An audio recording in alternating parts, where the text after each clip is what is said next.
Welcome, welcome, welcome, everyone, to another episode of Lukman Nation. And today is the third Friday, so it is Blackonomically Speaking in Lukman Nation. Thank you all so much for joining me this evening. Glad to see you. Hope you are ready for some good in depth economic discussion. But first, we got to take care of the housekeeping. Thank you all so much for joining me. I am Jackie Lukman here in Lukman Nation. If you're watching on Black Power Media, you're watching Lukman Nation, the most dangerous show on social media, on Black Power Media, on the most dangerous platform on social media, and that is Black Power Media. So glad you all are able to join this evening. Please support Black Power Media. Subscribe if you have not.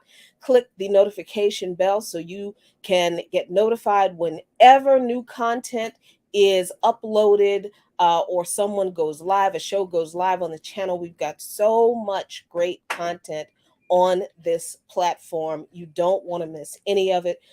Excuse me. You can also support Black Power Media through Patreon at patreon.com/Black Power Media. But did you know you can also support Lukman Nation on Patreon? Yes, you can. Patreon.com/Lukman Nation, LUKMANNATION.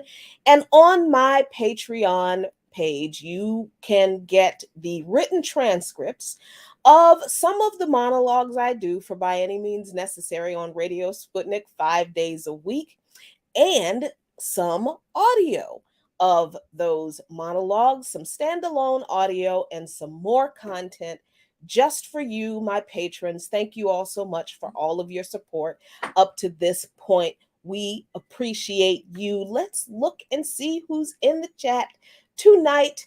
Ingyon Ma, hey, how you doing? I'm Manifesto, Casey McIver, CB, James, Manny, Nile, Todd, Mayek, Sith Lord, Prince, Zinda, Ruop, the Jamom 93, Ricky, Ryan, Marley Gordon, Goddess Crew, Chitmacha 1025. Hey y'all, good to see you. Good to see you. Very, very glad you could join us. And listen, it is third Friday, like I said, so it's Blackonomically Speaking.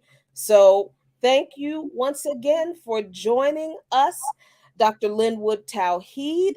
He is the Associate Professor of Economics and the Director of the Center for Economic Information at the University of Missouri, Kansas City.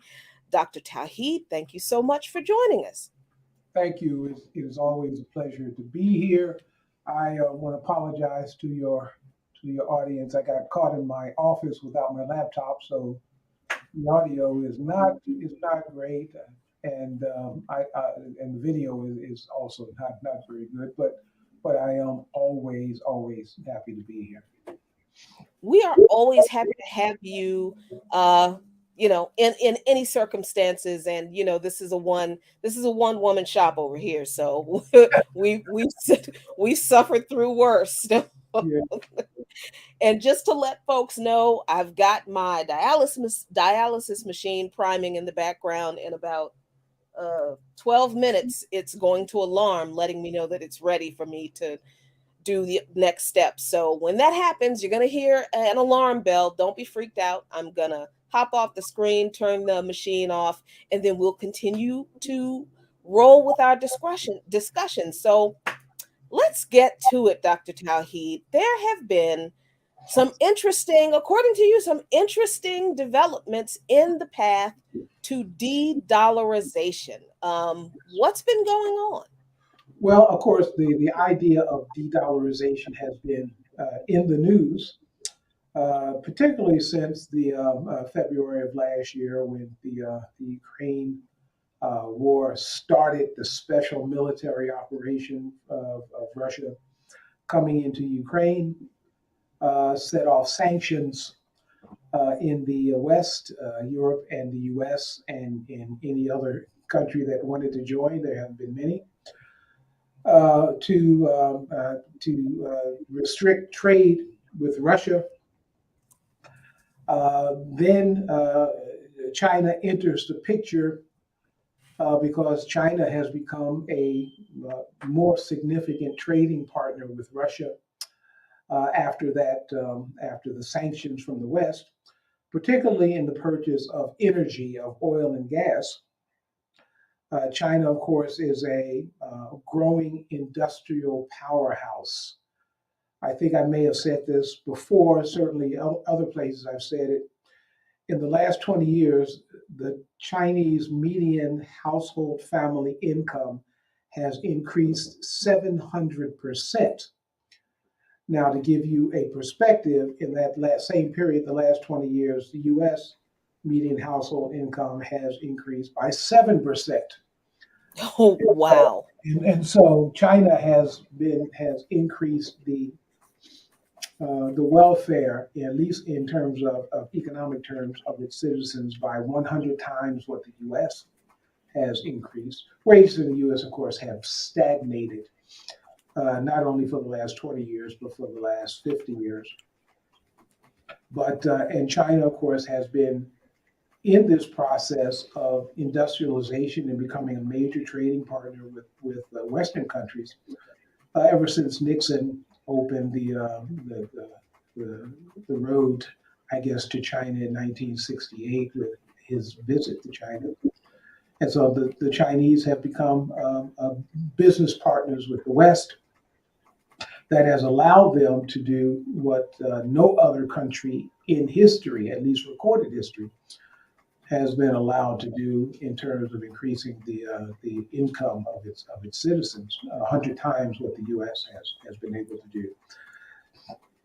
And so that process, of course, leads to China thinking some decades ago, and certainly in the last 10 years, that if they're going to be a major economic power in the world, perhaps their currency, the yuan, should be a significant part of the trading scenario with other countries. The U.S. is the reserve currency, the world's reserve currency for trade. We'll talk about what that means. That's happened since the end of World War II. But the Chinese, of course, are saying, well, our currency is worth a lot too, and perhaps we should have trade with other countries in that currency. And so the idea is that there is a changeover in the majority of the countries of the world. Instead of doing trade with the US and the West in dollars or euros, which are denominated in dollars, perhaps it's possible to do trade with China in the Chinese currency. That's been the narrative, that Chinese currency, the yuan or the renminbi, right, is going to replace the dollar. That would be a replacement for a currency, the US currency, which is a hegemonic currency. Because the world trades in dollars, the US is, in some sense, in control of the world's economy. Mm-hmm. The idea is that the Chinese are wanting to do the same thing, that they're wanting to replace the dollar with their currency and therefore be in control of the world's economy. That's the narrative, but that's not what's happening. And what's happening is very, very interesting. Okay, so what I have two questions, one from myself and one from one of our viewers that I want to get to before we get to the interesting, juicy stuff that's really happening. On By Any Means Necessary on Radio Sputnik, quite frequently, which you have been a guest on yourself, quite frequently we have someone in our chat on our video stream on Rumble who always brings up Chinese workers who are unhappy and exploited in China under the repressive Chinese government, particularly who are at the mercy of Chinese billionaires, that Chinese billionaires buy their way onto into the Chinese, with the equivalent of the Chinese parliament, the People's Congress of the Chinese Communist Party of China. So there is a lot of I understand this is imperialist driven narrative about how China allows billionaires to basically get away with bloody murder and oppress the working class in China.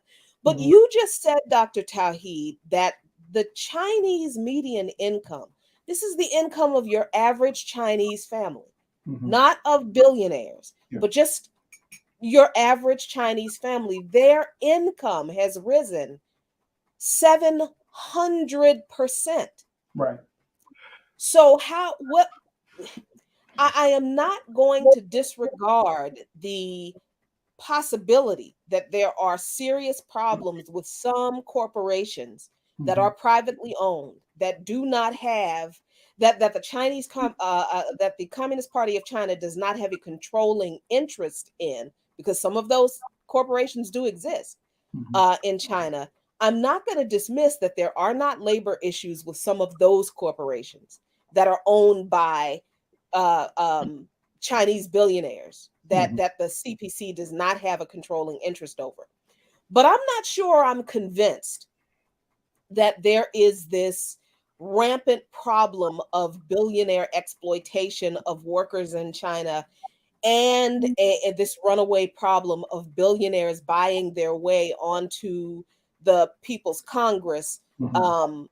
forcing the Chinese government to pursue more capitalist ventures. Like there's always, I think the latest story was that the Chinese government has introduced a couple of privatized options for pensions in China, and that is somehow a signal that the billionaires are taking over. So I don't want to editorialize anymore. What's the truth here, in that regard? Well, I think you've raised a number of issues here. So there are a number of truths here. One is that when we use median income, that's a better indicator of what's going on for the entire population than using something like average income. If I said the average income in China has gone up 700%, all of that income could have gone to the billionaires, and you Hmm. would still have an average of 700% increase. When you use median income, that means 50% of the population has seen an increase in their income by 700%. Median makes the cutoff is at 50%. So 50% below the median, 50% above the median. And so that would mean that there's a significant number of persons who were poor who are now better off. That increase in income did not go exclusively to the wealthy. Some of it did, but the wealthy persons only count as one person in the median, right? And they were already on the better side of the median, on the upper half than the lower half. So when you say there's been an increase in median household income, that means that there are persons on the lower half who have moved to the upper half. Okay, so that increase in income is widespread. It's not just to the billionaires. Now, one of the ways I look at this when in having these debates is that in a country, at least economically, you have three factions. You have business, you have government, and you have people, right? Those three factions. And the question is, what type of government or what kind of system do you have when each of these are in control? So, for example, if business is in control of government and people, we have fascism. That's called That fascism. sounds familiar. Yeah, it is what we are increasingly having in this country. Business tells government what to do.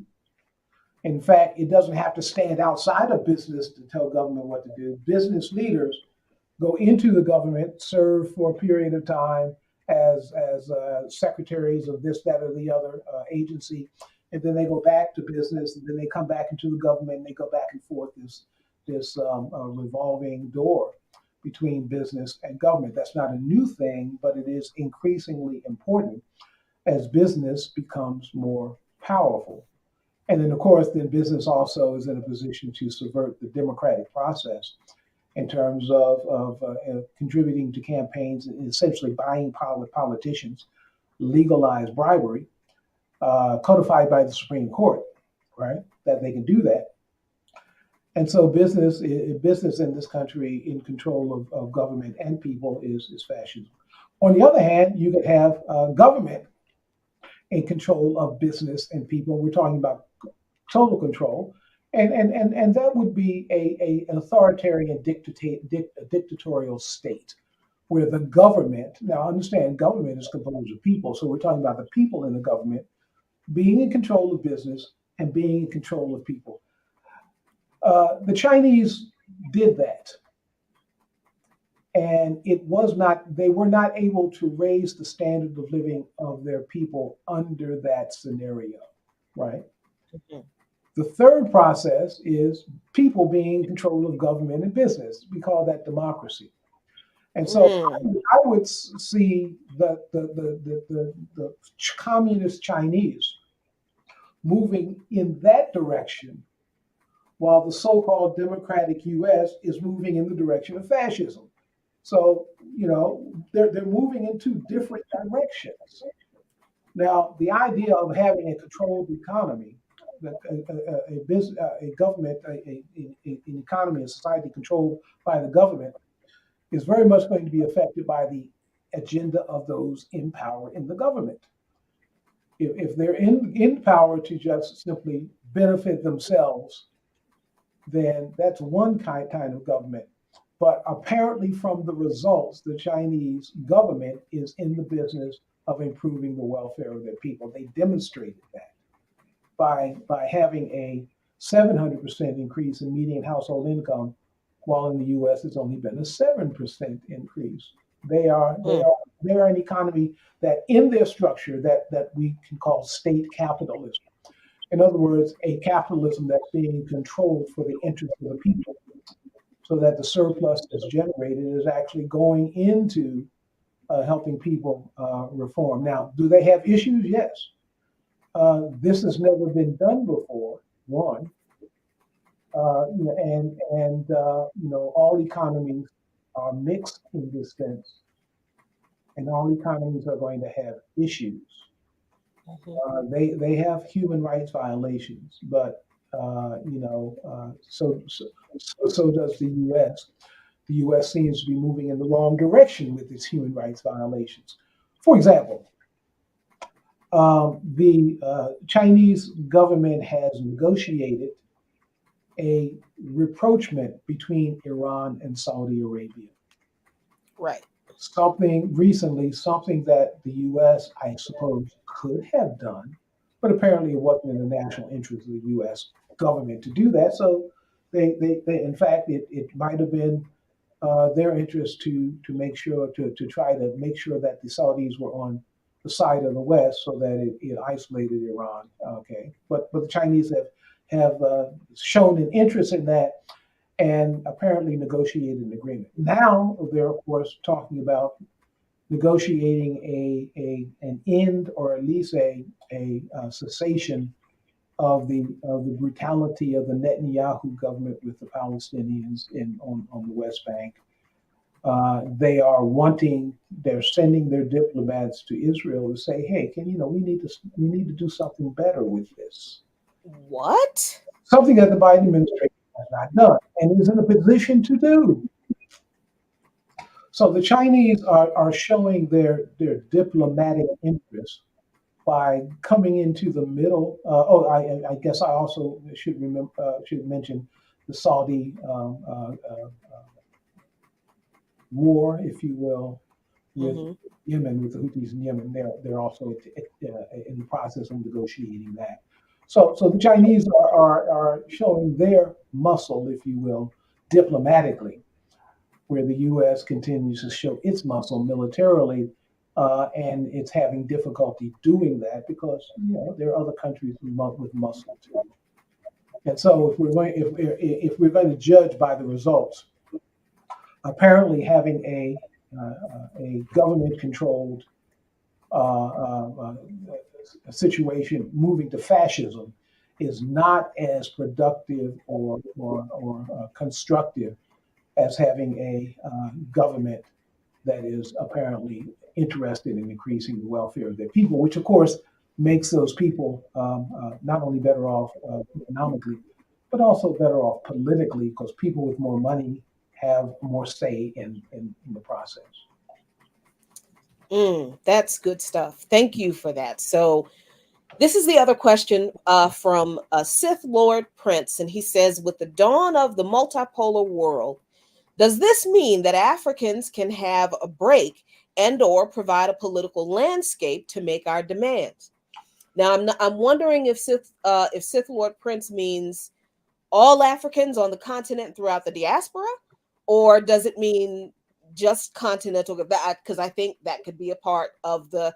I wouldn't parse Yeah, that conversation that way, but I think that if we're going to have an honest discussion about that, the answer to that question, we yeah, may need to, because even though our political realities are similar, and caused by the same forces, there are differences, I think, that are significant enough that we would be remiss if we didn't talk about the differences in our material conditions. So what are your thoughts on his question? yeah. I think there's a difference between being in the water in the whale's belly and being in the water outside of the whale's belly. Yeah.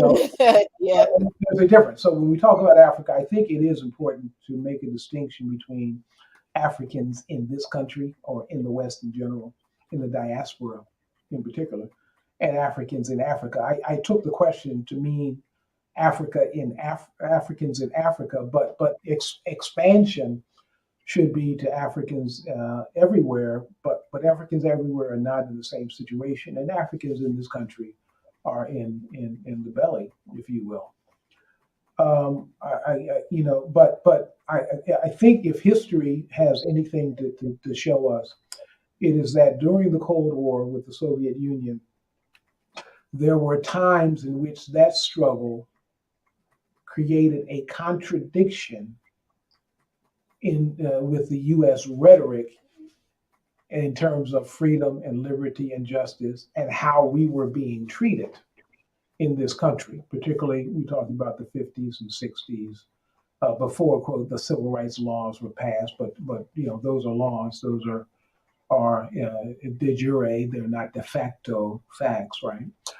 But the Cold War allowed, for example, Nikita Khrushchev, who was the president of the Soviet Union at the time, to come to the United Nations and point out the fact that while the U.S. was pointing the finger at the Soviets for quote human rights abuses, the U.S. government was allowing and participating in many cases in human rights abuses in this country among with Africans in this country, African Americans. That put pressure on the Kennedy and Johnson administration to do something to address the contradiction that the Soviet unions were pointing out. Now that was and that allowed Africans in Africa to, if you will, you could say, play both sides, right? Give us a little here, give us a little there, and so forth. And we see that the development of independence movements and support for those movements occurred more rapidly when the Soviet Union and the U.S. Were struggling with each other because it allowed Africans a little more freedom to move. The unipolar world of the U.S. Puts Africa and in the diaspora in the position of being whatever the U.S. wants it to be, and the U.S. has not shown, particularly, we're talking about politics that comes and goes in terms of support for Black folks, and even when it's here, it's not very very helpful, but certainly when it goes, we are in dire straits. I mean, even in democratic regimes, We've had, we haven't had a whole lot of help, not since the civil rights movement, in terms of passing laws to address the grievances of Black folks. So I think that the new multipolar world brings in a new Cold War. I think that is, in fact, what Mm, happened. Because you're talking about a hegemon that is being challenged, and I think will continue to be challenged successfully by the three quarters of the world that's not going along with the program, particularly as it stands as a signal in the sanctioning of Russia. Three quarters of the world is either with the Russians or non-aligned. hmm India being a very prominent country in the non-aligned movement. And so those countries, including every country in Africa, all 54, I think it's 54 nations in Africa, have decided, no, we're not going to take sides on this. Y'all fight your wars. We're not going to take sides. And most of the countries in South America, Central America, and Mexico also, have said, we don't have any interest in taking a side here. We want, right. we're not going to do that. We want to continue to have good relations with both sides, and that's what they're doing. So we see a non-alignment among three quarters of the nations of the earth, who are also non-aligned in their trading and want to trade with the growing Chinese, what's called the BRICS, right? The Brazil, hmm Russia, India, China, and South Africa, the foundation Right. for the BRICS. And then there are other countries, about two dozen other countries around the world that have applied or are wanting to apply to join that coalition.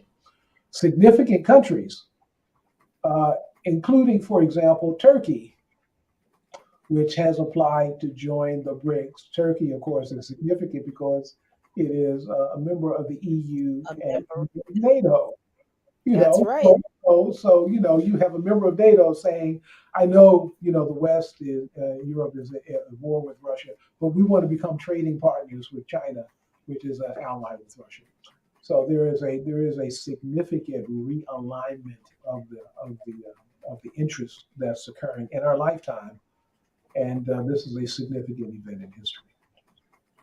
Yeah, and I think, for us, for we Africans in this part of the diaspora, I think when we're asking what this means in regard to our what power we have, I think we can look at what the DOJ just did Mm, in charging and getting indictments against the African People's Socialist Party and some other folks under this flimsy garbage, malign influence from Russia. Palmer Raid, McCarthyist, the same things that the U.S. government did to Paul Robeson, to Claudia Jones, to W.E.B. Du Bois. They're trying to do to Chairman Omali Yeshitela, his organization, and the people in his organization. And they're being used as an example for the rest of us. That if mhm, we dare challenge publicly the U.S. narrative about what's going on in this war in Ukraine, we will be punished. So when you think about what this multi-polarization of the world means in terms of the power we in this part of the diaspora have, that's what it means. We are now, and I mean, as we have been telling people that we've been under the gun mm, for quite literally for decades. And the left in general is very weak and fractured in this country. The black left that holds strong to the black radical tradition is, as it always has been, in the crosshairs of this imperialist government to silence the dissent that we traditionally raise against this government's aggression toward other countries. So we need to be very mindful that we are under attack. We when we have been saying all this time, I'm meaning particularly specifically members of the Black Alliance for Peace, we've been saying all this time we're at war. We won't lie it. We were, it was not, that wasn't a catchphrase. We Okay. understood as we saw history. I love how Dr. Sharice Burton Stelly says that history doesn't repeat itself, but it does rhyme. How history rhymes. Mhm. We see, we saw things happening that we saw happen in the 1940s, 1950s, 1920s. Here we are again. So yeah. Anyway, okay, that's a departure from the discussion, and that's a whole nother show that I have to do. But so, what are the interesting developments in this path to de-dollarization? Okay. As I said before, the typical narrative was that the Chinese are wanting to replace the dollar with the yuan, with their currency. And so you would have maybe in a multipolar world, part of the world trading in dollars pretty exclusively, and the other part of the world trading in yuan exclusively. The yuan would become the reserve currency. Okay, so let's go back a little bit of history, going back to the Bretton Woods conference in Mm-hmm. 1944, right before the end of the war. The Allies got together to figure out, okay, once the war ends, we're going to be in a process of we're allied in war. You know, allies in war are going to become allies in trade. The idea was if you bring allies in trade together, they would never go to war against each other because it's not in their interest to fight if you're trying to trade. Okay, so Bretton Woods is essentially led by the U.S. delegation. Edwin Witt was the leader of the negotiations, and on the British side, it was John Maynard Keynes. And both of these entities are interested in making sure that their respective countries get their respective power in this new arrangement. After all, the British Empire is declining as the U.S. empire is ascending, and Keynes is interested. Well, the U.S. is interested in creating a hegemonic trading relationship. They're wanting the dollar to be the currency. Well, the British are not arguing that the pound should be the currency. They know that they have no power to do that. But what they're doing is trying to, I call it democratizing the process of trade. Let's not have any reserve currency. Let's create a situation in which everyone's economic trading interest and currency can be as important as anyone else's. And so there was a proposal that was made by John Maynard Keynes and another economist named E.F. Schumacher. And Schumacher is a name you may not have heard of, but he wrote a book called Small is Beautiful. He was a proponent of what's become known as Buddhist economics. That is, the subtitle of his book, Small is Beautiful, is Economics as if People Mattered. Oh, wow. And so he became, there's a E.F. Schumacher Institute, I think, in Massachusetts. I think it's in Great Barrington, if I remember it, where Dubois' hometown. And anyway, they proposed that instead of having any reserve currency, we create a system that Keynes called Bancor, Bancor. And what the Bancor would do is create an international currency that wasn't tied to any country, but in fact would be tied to every country that wanted to trade. And so the Bancor would be administered by an organization, and countries could trade. If the U.S. wanted to trade with Britain, let's say, they would deposit their money in this. They would exchange their money for Bancor, and Bancor would be used in the trade with England, and the British would use the same thing. So you would end up with this reserve of Bancor as opposed to a particular currency being the reserve currency. That wasn't what the Bretton Woods system adopted. They threw Nope. that on the side and adopted Mm-hmm. the currency as the dollar as the reserve currency, and then they also adopted the exchange of dollars for gold. Right, so you're on the gold system, making it official. Official. In 1971, Richard Nixon took the U.S. off of the gold system. Mm-hmm. And he did that because the U.S. had been, as a growing country, had been purchasing things from Europe and other countries. Dollars were piling up in those countries, and persons in those countries were wanting to trade those dollars for gold, but there wasn't enough gold. And so that had Nixon let that go, the U.S. would all the gold would have gone elsewhere. The U.S. would have had no gold reserves, and so Nixon said, "No, we're cutting this off. You can't trade exchange dollars for gold anymore."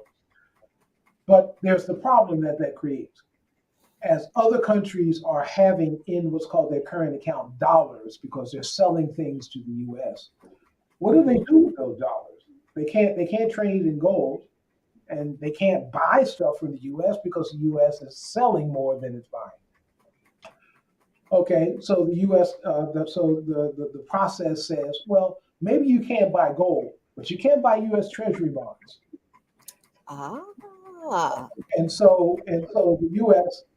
creates a way of having a product. And look, a treasury bond is a bond created by the government, and the U.S. government can create as many of those as they want to. So the Chinese, for example, going forward in time, the Chinese build up about they have about $3 trillion in U.S. currency, right? Because of their relationships of manufacturing and offshoring and all of that. They build up this big, Mm-hmm. and more than a trillion, I think it's about 1.2 trillion of that is in U.S. treasuries. That money has come back to the U.S. to buy treasuries. So what the U.S. has done is turn a treasury bond into an automobile. Well, we don't make automobiles. Well, we can make as many treasury bonds as we can, so we can sell those, and that keeps the money of the dollars flowing out and back into the U.S. Uh, Mm-hmm. that process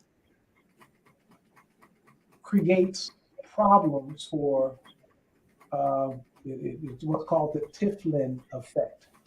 It is very difficult for a country whose currency is the international reserve currency to both manage the international scene and its domestic economy.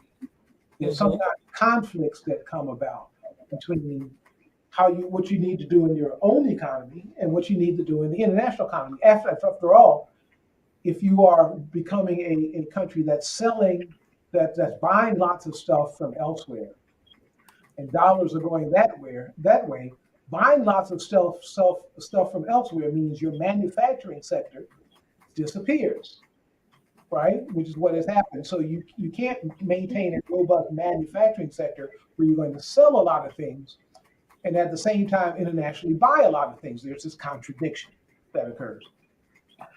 An interesting occurrence happens. In 2008, the governor of the People's Bank of China, right? His name is Zhao Jiaoshuan, if I pronounce that anywhere near correct, proposed that look, we got these crises that come about every now and then in the international system, in which the U.S. economy is bad off, has these crises, and that creates crises in the rest of the world. The way that you can decouple that is by going back to Keynes's Bancor idea. So that if you have a problem in the U.S. and things are going on, well, the U.S. is not the dollar is not the reserve currency, so that won't affect anything anywhere else, right? So you don't have these Mm-hmm. problems spread internationally. This is the governor of the People's Bank of China who is proposing this. And he's proposing now in 2009, when he made this speech and proposed this, he was proposing that the IMF, the International Monetary Fund, be the holder of this Bancor process. Uh, they are reissuing the Bancor idea among the Chinese, but it's not the IMF that they're proposing to be the center of this. They're proposing setting up an independent organization, but they're arguing that well they're proposing that Keynes's and Schumacher's Bancor system be set up trading among all the BRICS and the other countries, the Eurasian Alliance, Cooperative Alliance, and all that. Anyone who wants to trade with the Chinese and the Russians and the Indians and the other countries, instead of having one currency like the yuan be the reserve currency, they're proposing that no currency be the reserve currency, which I call democratization of trade. In other, Mm. in other words, if you look at this proposal from the Chinese, they're not saying, oh, this is a new world order and China is going to be the leader of the multipolar world. By the way, we want our currency to be in charge because we want to be in charge. They're saying no one should be in charge. Wow. We set up this system where countries can use their own currency, buy Bancor, and use Bancor in trading, as opposed to having to buy Chinese currency to get Chinese currency, not buy it. You get a country wanting to trade with China that needs Chinese currency to buy things from China, needs to sell things to China to get currency, right? But in the Wow. Bancor system, I can sell things to India and get Bancor to buy things from China. I don't have to have I can have a multilateral relationship in trade instead of everything flows to, all roads lead to Rome or to US. No, all roads lead to wherever they lead in terms of trade. That is a significant development, and it was the development that was not chosen by the U.S. in the Bretton Woods Agreement because they recognized that that would not serve the interests of the growth of the U.S. as an empire. An interesting thing when Barack Obama was president, Timothy Geithner was Treasury Secretary, and he when this happened in 2009, Timothy Geithner for momentarily expressed, "Oh, yeah, it might be a good idea," and then he was hammered down, said, "No, no, you got to retract that. That we can't have democratization of trade," and so that was withdrawn. So this is a very different way of organizing international trade than the dollar being the reserve currency, and certainly different than the yuan being the reserve currency. It is a democratization of trade, which That also is. which also means that countries can deal with their domestic economy issues Hmm. separate from what's going on in the international economy issues. You can separate those things, and you can now do things about these things independently. That's a sea change Yeah. in international trade. And if the IMF, which I'm glad they're not going to be managing this new Bancor system, if they are not going to be managing the bank, who is? You would have representatives from all the countries that want to be a part of the Bancor Oh system, my managing God. the system, right? So there is no central agency connected to any government that can be used to control this system, that can be used to political economically punish countries for political reasons. Right. But You, oh in order to sanction any country, I mean, thinking through this, I would say that in order to punish any country involved in the Bancor system, you would have to shut down the Bancor system. I mean, because any country that wants to convert their currency into Bancor, whatever that, and the ratio of exchange would be based on a country's what's called a basket of commodities. What is India's main production? What is China's main production, and so forth and so on. And you put those in terms of the ratio and value, and that sets the exchange rate for, let's say, the rupee, the Indian currency, against the yuan. You know, it would base on, and therefore, if your country is not producing a lot, you have an incentive to help that country. One country has an incentive to help that country develop so that it can produce the products that it needs to produce, and be able to sell to others. I mean, supposedly, even going back to David Ricardo, British economist in the 1820s, it is to the advantage of the world for countries to produce the best, the thing that they can produce the best. They have to decide, countries decide on that, and then they produce it the best. That not only benefits them, but it benefits other countries because you get that product at a lower cost. But benefiting that country means, of course, that country, which would be a low income country, if it moves up to becoming a middle income country, moves up to becoming a high income country. So in this new arrangement, you have countries that are more, that are, let's say, low income, middle income, and high income around the world. Mm-hmm. China in that arrangement, and to some extent, Russia are high income countries. It's in their to their advantage to do trade with low income countries and middle income countries because they can buy goods and services from them. But that process of buying them makes middle income countries high income countries and low income countries middle income countries. So there's a step up possible for all of these countries, as long as one country is not trying to become rich at the expense of every other country. Okay, the gears are turning. And this puts the Belton Road Initiative in a very different light. Right. And not a negative one at all.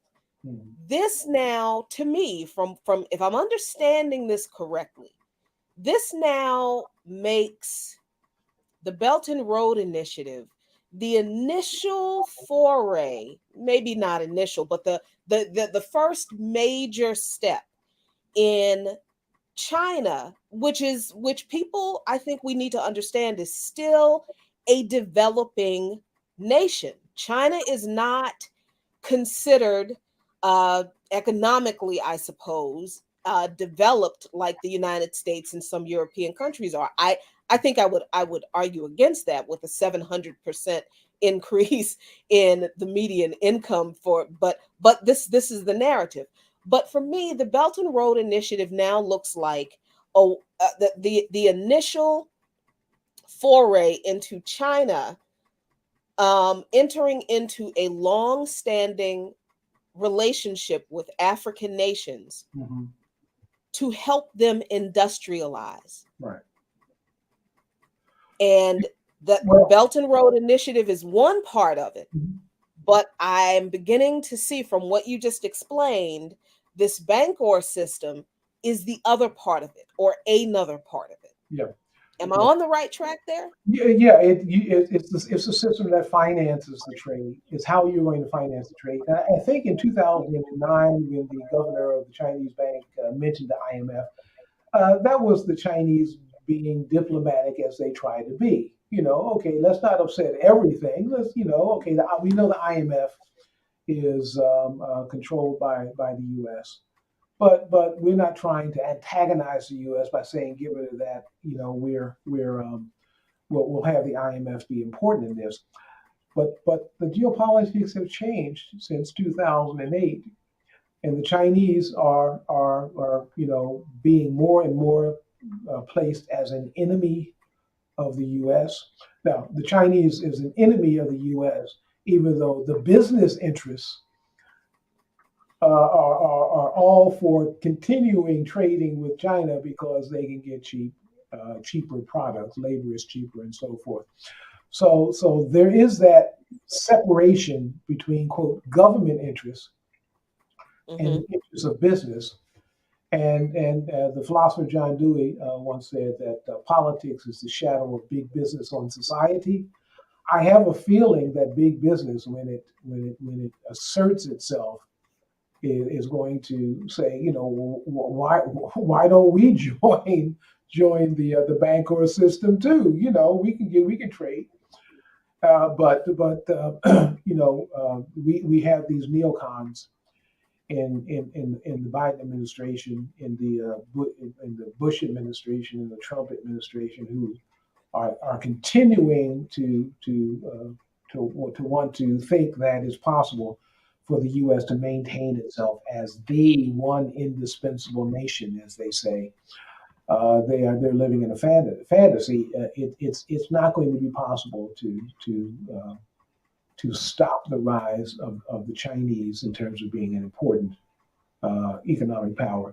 And what also makes it very that rise, talk about the Asian century, the Chinese century, because when the term Asian century was first being put forward, it was the Japanese who were going to lead that process.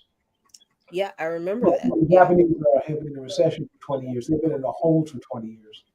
Mm-hmm. But the Chinese have now taken over that. So we're going into the Chinese century in that sense. And, that doesn't mean that the U.S. Needs to fall on the dustbin of history. But it does mean that they should recognize that they're not the only game in town.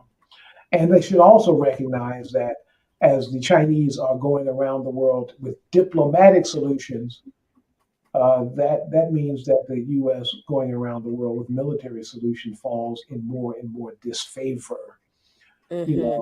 You can talk to us and end this crisis, or you can send us weapons so we can continue the crisis going. But war is not good for any side in terms of business. So let's be diplomatic. And while the Chinese are negotiating the ends, their relationship with Saudi Arabia. Well, Saudi Arabia is the major oil producing country in the world, with Russia being, Mm-hmm. and they have that relationship with Russia, and Russia is the largest continent, largest country in the world. It is Mm-hmm. as large as North America and Mexico combined. Yeah. Yeah. And it has vast resources that have been undisturbed. Chinese as a growing industrial power, has all of the raw materials in their trading system that they need to continue to grow. If it becomes the U.S. and Europe as a block independently, then where does the U.S. get its titanium? They don't have any titanium in the EU, and so these metals that are important are in the other three quarters of the world that are Right. and so there's some serious questioning that the U.S. government needs to make of its relationship with the rest of the world, because it can't bully. It's finding that it's not going to be able to bully the rest of the world to go to side with its issues. It's tried. The U.S. Mm-hmm. in regard to this Russian Ukraine conflict has tried to bully the African nations, and they do the good cop bad cop scenario. They send Blinken over, and he threatens, and no problem, no nothing, no response there. Then they sent Vice President Harris over. Uh, Mm-hmm. I don't. I guess she's the good cop or the bad cop. I don't know which one. But anyway, She's she's just a cop. she, She- she's having success either. You know, not only are they Mhm. not having success, they're getting lectured. The U.S. is getting lectured by various African leaders by saying, "How dare you come and tell us, about freedom when you're doing this, that, around the world, and when you've been involved in coups in this country recently, not going back to just Lumumba and all of that. But recent coups, you've been involved in this, Right. and you're Mm-hmm. coming to tell us about human rights and these kind of things. And so there is so that's the political that the Chinese are addressing diplomatically instead of militarily. But then there's the economic and the social as well. So yeah, Belton Road is emblematic of that economic, social, diplomatic relationship. And the fact that you've got the Belt and Road that goes from China now to Saudi Arabia into Africa and picks up Turkey on the way. I think is Mm-hmm. Right. significant. Connects all of these other non-aligned countries, the rest of the third of the world, connects all of these countries, not just to China. It's not that these countries are just connected to China, they are all connected to each other Right. through China, through this Belt and Road Initiative. That I think is important, and particularly with this new Bancor development. So this is a comment in the chat that I wanted to get your opinion on. So Creative Experiment says China has no choice Except to industrialize Africa, China must circulate its own surplus and are desperately trying to turn their population into a consumer economy. What are your Hmm. thoughts on that? Yeah, I think that's correct. The Chinese, it's certainly in the Chinese interest to have things that they want to buy manufactured by wherever it can be manufactured. But I don't think the Chinese will make the mistake that the U.S. has made in completely deindustrializing. You know, we're sending everything somewhere else, and then when you need to, let's say, manufacture. Just taking the real example, yeah, you manufacture weapons Mm-hmm. to send to a quote ally. You find out that you can no longer do that, because you send all of your manufacturing somewhere else. There are national security issues that the Chinese are not going to put in the hands of other countries, Mm-hmm. and rightfully so. That the U.S. has capitalism the Chinese have found the Achilles heel of capitalism. One of them is that everything is for sale. Mm-hmm. Everything is for sale, Mm-hmm. and And I think they and I think they have they I think they are better students of I think probably everybody in the world is a better student of history than the United States is. um than the United States and European nations anyway. And I think that the Chinese learned a valuable lesson from NAFTA, yeah, because I think we have to, and I say this all the time.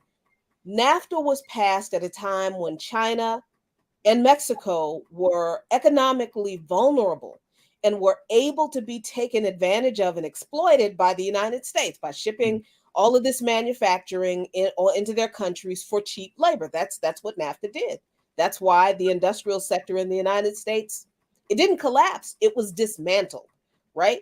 So China, instead of being victimized by the United States, used that to their advantage, and look at the situation they're in now. right. So China is not going to make the same mistake that the United States made with offshoring its industrial and manufacturing Mhm.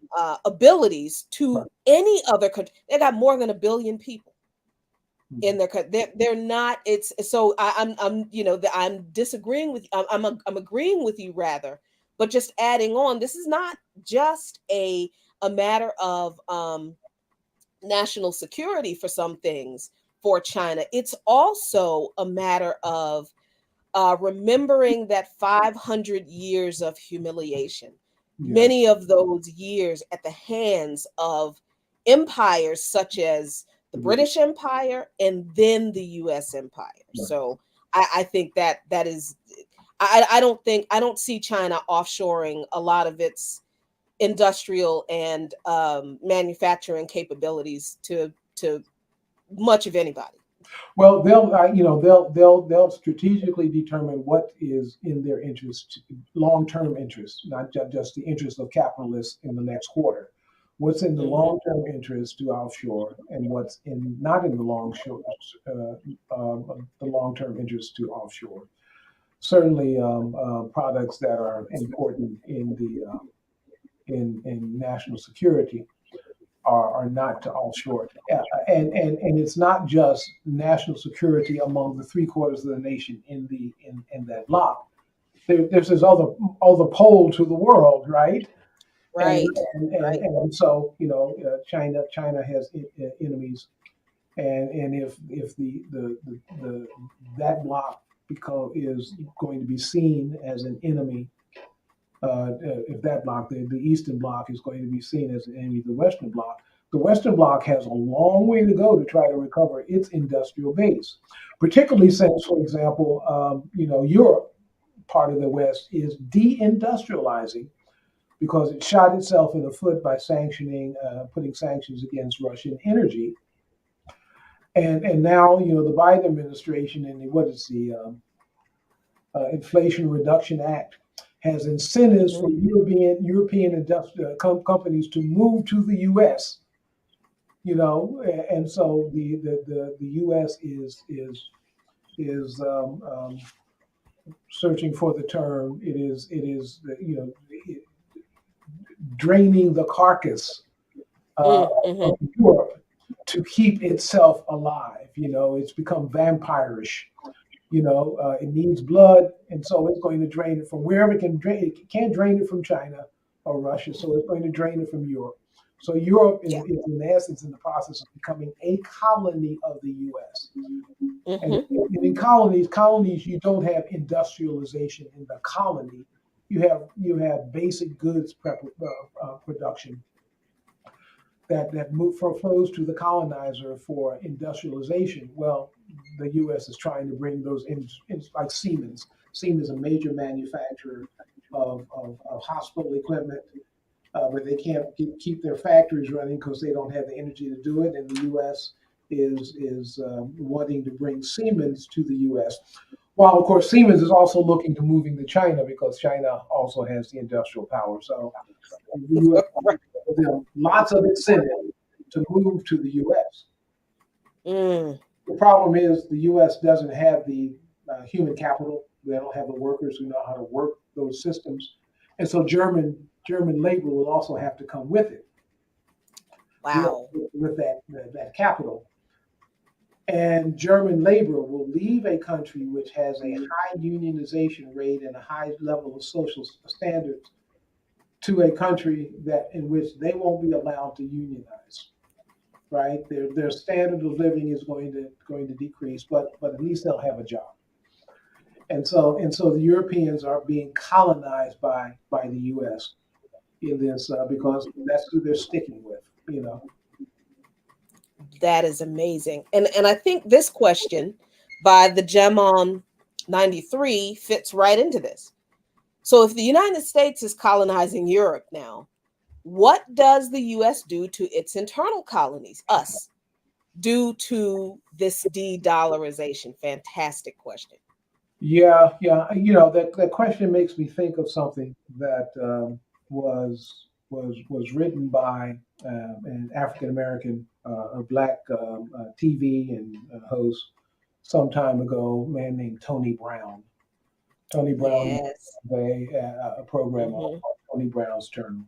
And although Mm-hmm. Tony Brown was a black conservative, he was someone who I respected and still do because he talks sense. And he wrote in a book, I forget the title of the book, about be aware of that there is a quote triage process occurring with Black Americans.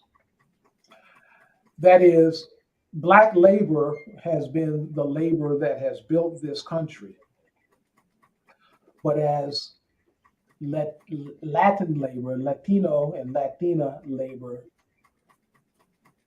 comes into this country, getting away from the poor economic conditions that have been initiated in their countries and sustained by U.S. intervention, that U.S. industries are in a triage process. That is, which of these entities are going to be more compliant with the capitalist interests? Is it going to be Black Mm.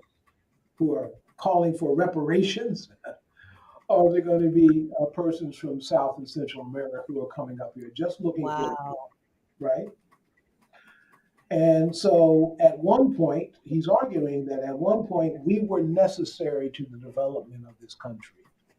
We were necessary, we were exploited, but we were necessary. At some point, when we become unnecessary, then what does this country do with us? We have to ask that question, right? Mm-hmm. Mm-hmm. Because as labor becomes, the process of de-intellectualizing and de-educating Black Americans is not a accident, right? Not only is it driven by racism, but it eliminates the competition. I mean, look, if we were as educated in this country because we had the opportunity to be as educated as others as whites in this country, we would be more competition for their work, for those jobs. Mm-hmm. So we remain uneducated, because we don't have the opportunities to be educated, and we are not competition for those jobs. And one of the processes is, say, look, a country can have an economy if one half of the population is imprisoned and the other half of the population is prison guards. Wow. Okay, so don't think that an economy based on profit is an economy that is just intentionally going to do good for everyone.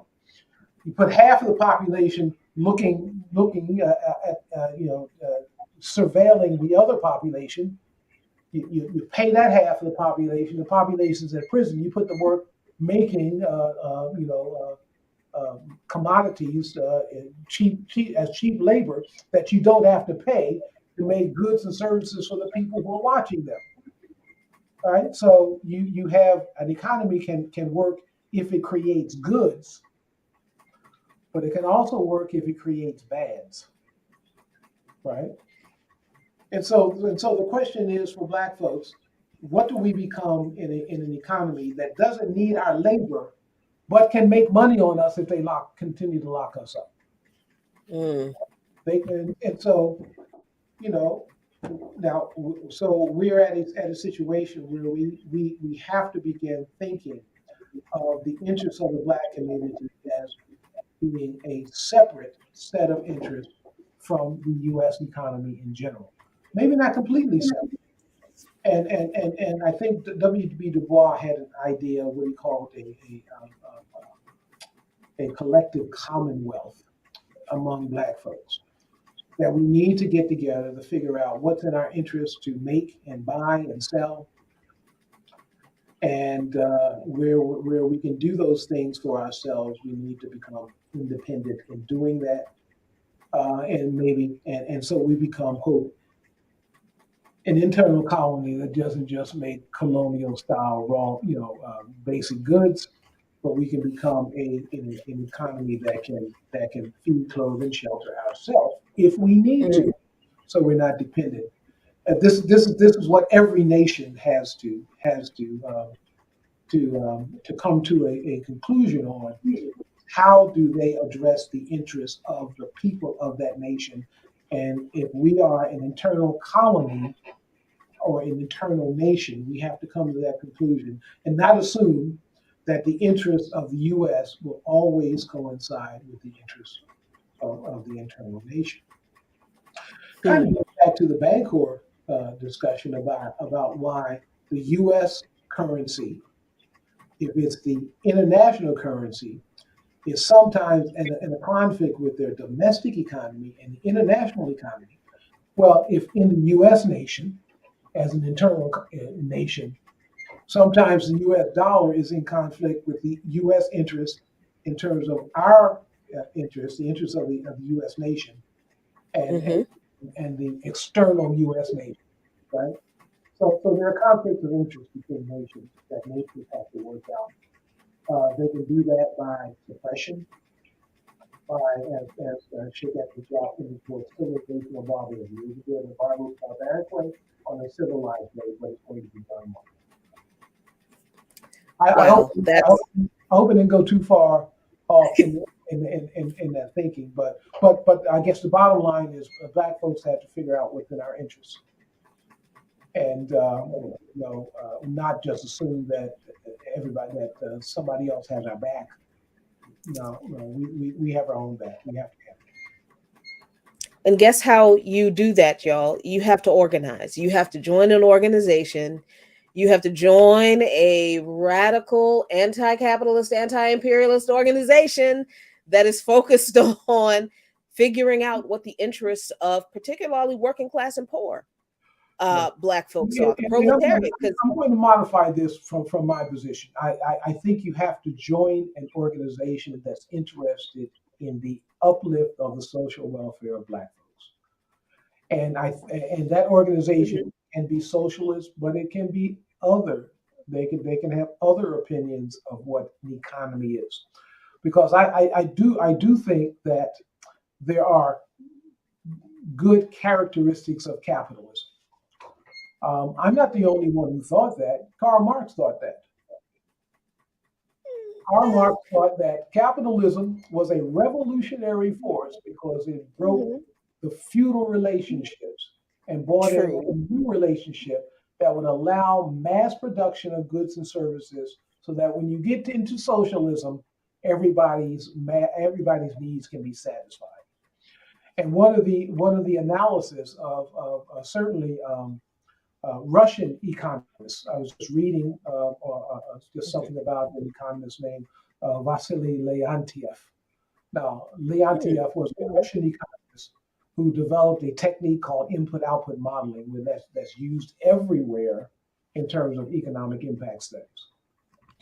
And one of the observations from folks like Leontiev was that the Soviet Union, not having passed through a capitalist stage, when it went directly from feudalism into socialism and communism, mhm. did not learn the lessons that they could have learned from the capitalism in terms of being able to feed, clothe, and shelter itself. So it's had now to make a move it back to capitalism in order to go forward, right? Okay. Uh, okay, we can debate this, but you know, one of the points is if we're waiting for the community to organize around socialism, that's not going to happen. People No, I mean people people need to be in organization right now, and we can discuss in organization what that end result will be. I mean, we have to get people there, but yeah. this And is if you're not. oriented with socialists, then you join with other socialists. But if your organization or if your orientation is not, you join with other people. The bottom line is, are you in an organization where people are wanting to be capitalists only for themselves, or are they wanting to Right. be capitalists to give to community? Are they wanting to build the Right, community? because Then you yes, join the that class organization. interest. Yeah, the class interest I think is the key. Yeah, Are we talking about making whatever this society that we have to develop for ourselves, is it just going to prop up the petty bourgeoisie among us, or is it going to uplift the working class and poor among us? right, That I think for me is the key question. Now I've gotten to the point where my answer is right. communism, damn it. you know but I understand that not everyone is there yet, and I'm cool with that. I just want our people to organize, to get in organizations, and to stop saying things like we need to unite as Africans. Unity doesn't just happen by waking up in the morning, looking in the mirror and deciding, hey, I'm African, and you're unified with everybody else who has the same hue as you. Unity comes through organizing with other people.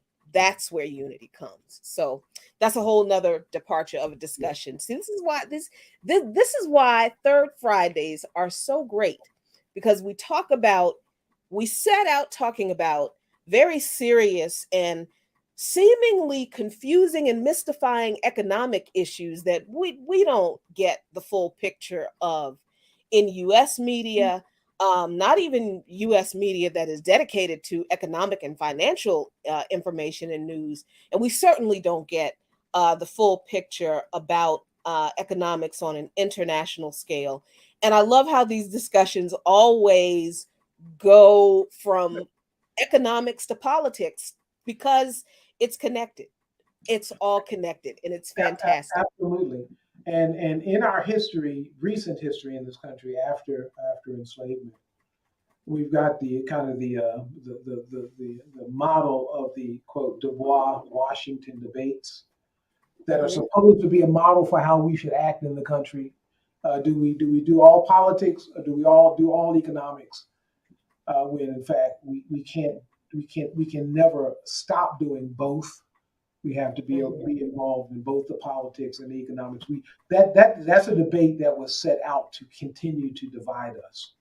Hmm. Because it Yeah. was set up, I think I mentioned on this program the NAACP in its charter has a restriction against owning property. It can't own property, or at least when it was Hmm. set up, it may have changed, but it could not own property because the idea was to steer it only to politics and never to have it thinking in an economic way, because that's what Washington is thinking about. Right. he's the enemy, and we're doing politics stuff, and so we have this debate that continues to divide us about which road is going to get us forward. Well, we have to take all roads at the same time. There's no magic road to moving forward. So we organize about, people have, if your interest is healthcare, organize around healthcare for the Black community. If your interest is education, organize about improving education. If you're interested in business development, organize around business development, because even if we end up in a purely socialist economy, you still have to know how to run business. You still have to make things. You still have to True. That's organize. true. So Excuse. so all of these things, we have to do everything at once, but we have to decide on what we do, why we're doing it for. Education for what? Not just to know stuff. And Mhm. so yes, organizing around the right principles is important. Fantastic. So, what's going on, Karina? Yes, I am wearing the NYX Soft Matte Lip Cream. I had to transition to away from the shiny lip, the shiny lipstick, because the dialysis is doing all kinds of fun things with my hormones. So my lips were swollen, and it just the regular lipstick was just not working anymore. So I tried the NYX matte lip creams from my comrades. Karina was one of the people who gave me that suggestion. Ricky Ryan was the other. And yeah, they work fantastically. Thank you so much. So let's see. Learn so many things from your audience. Right? I didn't know that. Okay, now it is. So it's Yeah. yeah, it's just this whole period in my life is just like there's so much new stuff that I'm learning about my body, the what I can do, what I can't do, my capacity, my limits on time, energy, ability. Yeah, it's it's pretty interesting. Did you But want to have a little discussion of the debt ceiling thing as well? yes, I know you're going. yes. So the debt ceiling. I thought this was a really interesting Yeah. discussion that is going on in the media about the debt ceiling. CNBC talks about how Kevin McCarthy has unveiled a debt ceiling bill that aims to cut big parts of Biden's agenda. Highlighted a couple of things. McCarthy said the bill. Let me magnify that a bit. McCarthy said the bill, which is called Limit Save Grow Act of 2023, would save American taxpayers more than $4.5 trillion by limiting discretionary spending, retrieving unspent pandemic related funds, eliminating Biden's student loan forgiveness plan, and cutting funds earmarked for the Internal Revenue Service. The cuts would be in exchange for a 1-year debt ceiling increase. McCarthy called on Biden and Senate Majority Leader Chuck Schumer to sit down, negotiate, and address the crisis, but he did not mention whether the bill has enough to support to pass. Um, Politicos don't think it does. Biden has refused to negotiate over the debt limit. Extraordinary measures to avoid the first ever U.S. sovereign debt default are on track to run out this summer. Here we are again, Dr. Talheed, with this looming threat of, the debt ceiling is going to crash the economy, basically. And yeah, it just doesn't feel as dire as they're trying to make it seem. Well, they can make it dire if the Biden administration gives in to this, and you Mm, know how bipartisan Biden thinks. So yeah, it can become dire. Now, a couple of things to know about the debt ceiling. The debt ceiling is supposed to be a limit on the total amount of debt that the U.S. can sustain at any period of time. So I forget what the ceiling is. I think it's $32 trillion or something like. It's up in that area, and the U.S. has hit that ceiling. That is, its debt can't go above that. So the Congress has to come and increase the debt ceiling to allow the government to spend. However, in the U.S. Constitution, I think it's the Fourth Amendment, there is a statement that essentially says that the government must pay all of its debts. So when the Congress gets together to appropriate and to pass appropriations for spending, that happened last year. It's going to happen again this year. But the debt was the increase in debt because of the deficit was occurred last year. So all the debt ceiling debate does is authorize the U.S. to spend what it's already agreed to spend. Which now, does the U.S. need to do that? Well, think of the other industrialized countries. Of the other industrialized countries, only one country other than the U.S. has a debt ceiling of any kind. That's Denmark. None of the other countries have debt ceilings because the debt ceiling doesn't mean anything in terms of spending. You spend what you need to do the things you need to do, right? And hey, if an economy needs to spend $10, you could say, well, you can only spend $9 unless I give you permission to spend that extra dollar. You can put a debt ceiling at any level.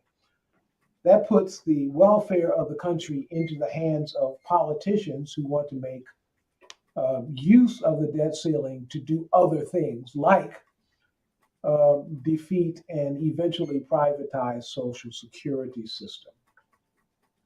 And the Republicans have been the ones who have been in this debt ceiling process, certainly when Democratic administrations are in place.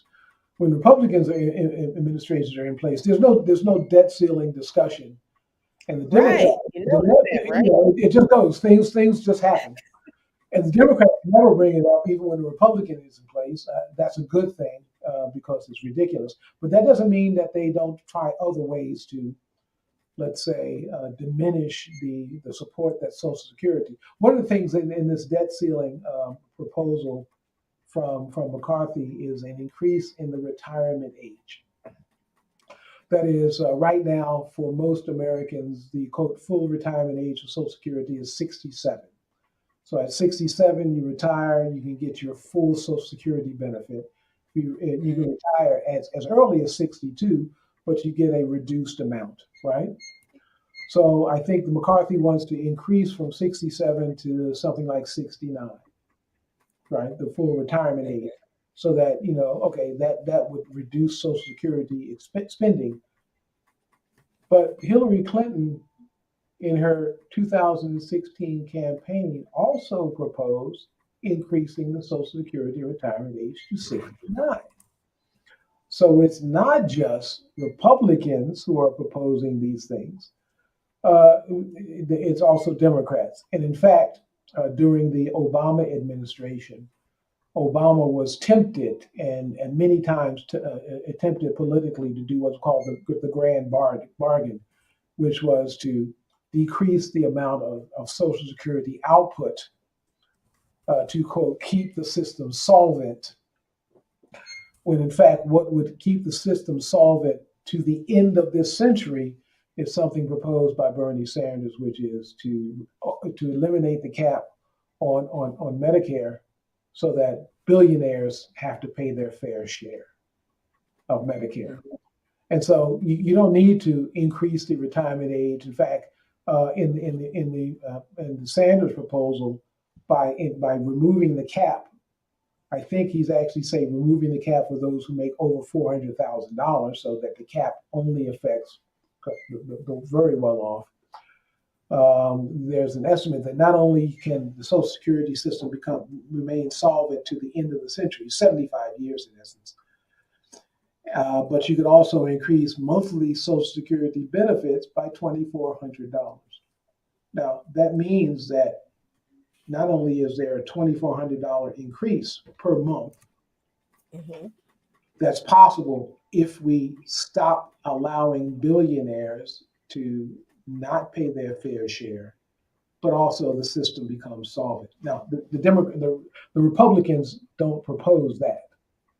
Right. And Right. when you only have a few Democrats proposing it, Sanders and Warren, not even Biden is proposing that. Mainstream corporate Democrats Right. are not proposing increasing the Social Security taxes on the well-off.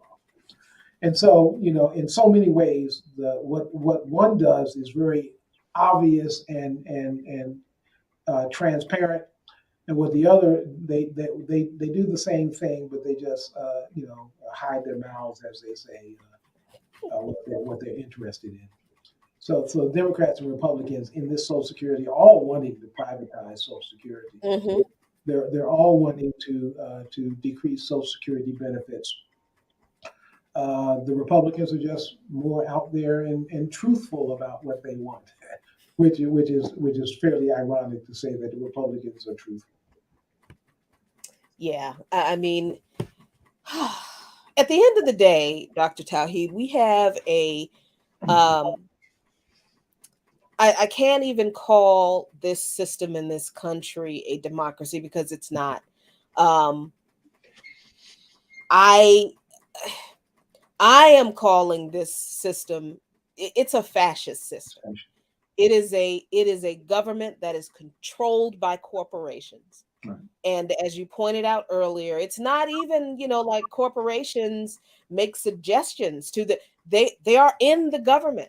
And if they're not in the government, the former CEOs and the former investment bankers and the former venture capitalists, then they pay government relations agencies, or otherwise known as lobbyists, Right. to get millions, hundreds of millions of dollars to not just influence legislation that comes out of Capitol Hill, but to write it, Right. to literally be in the room with their attorneys for the industry. This was the problem with the ACA.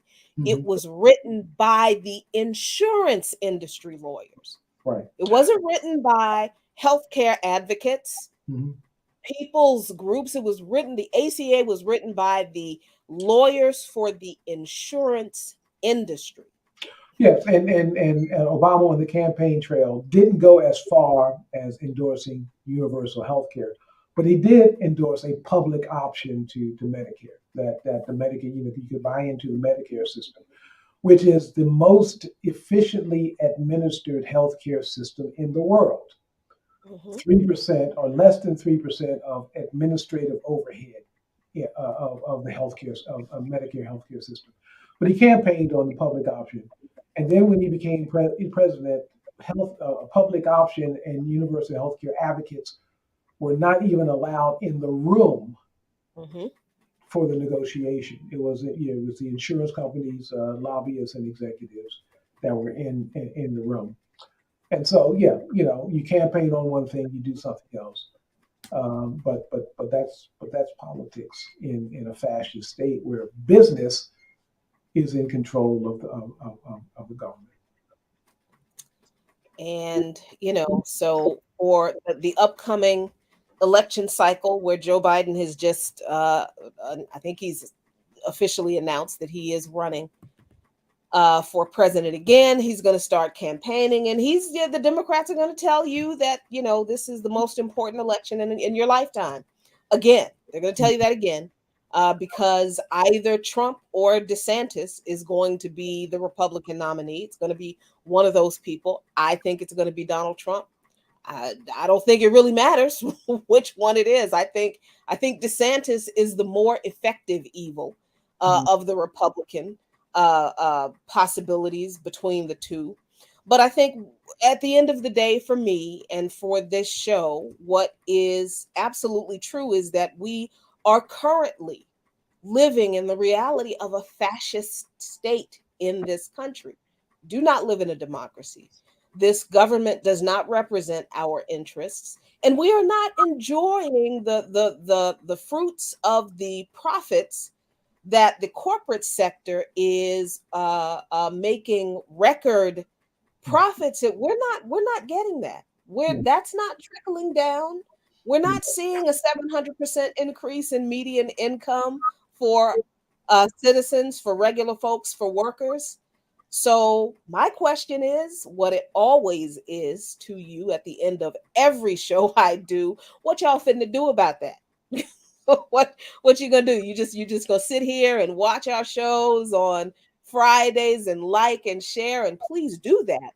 But are you gonna join an organization and find out what you can do to not only fight this, but to create a society that is better, that is equal, that is just, not just for us, but for everyone around the world? Because we cannot focus our efforts only on making life better for us and disconnect ourselves from the struggles that people around the world, the rest of the third of the world, are actively engaging in, fighting the imperialist system that is being directed from Capitol Hill in this country. We need to be engaged in the struggle, and we need to be engaged in international solidarity with our brothers and sisters who are also engaged in that struggle. And economics is absolutely one part of it. So that's why I'm very thankful we have a resource and a friend and a comrade and an instructor like Dr. Lynnwood Talheed. Thank you so much for joining me again this week. Thank you. It's always been a pleasure and looking forward to it. I know between now and the next visit, there'll be some really important things that happen that we need to discuss. So, there's always something that we need to understand is in or against our interests that we need to discuss. Things are happening for the interests of others, not for our interests. If things happen in the interests of others and they happen to coincide with our interests, that's by accident. And that doesn't happen very often, right? Yeah, they don't mean to intentionally do anything for us. Yeah, exactly. And the Social Security thing that came along in the Roosevelt administration, there are those who have been trying to eliminate that system since its very inception. And those persons who started that process are long dead, but they create institutions and organizations that continue their fight. They don't die, and so we can't stop focusing on it, and we have to create those organizations that will continue that struggle for us as well. And that's definitely need work that needs to be done. Absolutely. Thank you so much, Dr. Thank Tawheed. you. And thank you all for joining us for another episode, another fantastic episode of Blackonomically Speaking in Lukman Nation. You all have a really fantastic weekend. Be really good to yourselves and each other. And as always, a luta continua. The struggle continues, but I promise you, if you keep fighting, if we keep fighting, Victoria acerta. Victory is certain. Peace, everybody.